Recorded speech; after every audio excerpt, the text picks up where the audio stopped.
என்ன ஆனந்தி, இவ்ளோ தூரம் உன்னை பத்தி நான் பெருமையா பேசிட்டு இருக்கேன்.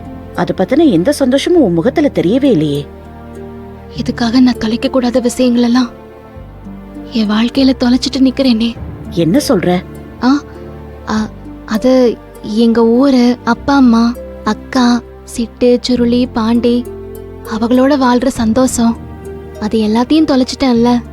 அத சொன்ன மேடம். எல்லாம் தான் இப்ப சரியாயிடுச்சுல்ல. நடந்ததை நினைச்சு கவலைப்படாம இப்ப நடக்க போற அக்கா கல்யாணத்தை நினைச்சு சந்தோஷமா இரு ஆனந்தி. இந்த நகைய அண்ணன் அடகு வச்சதோ அதை நான் மீட்டு வந்ததோ அப்பா அம்மா கிட்ட சொல்லிடாதீய மேடம். அவங்களுக்கு தெரிய வேணாம். இன்னா செய்தாரை ஒருத்தல் அவர்னான நன்மையன் செய்து விடல்னு ஒரு குறள் இருக்கு.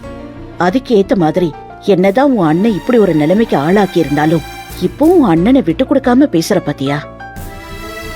அதுதான் உன்னோட பெருந்தன்மை.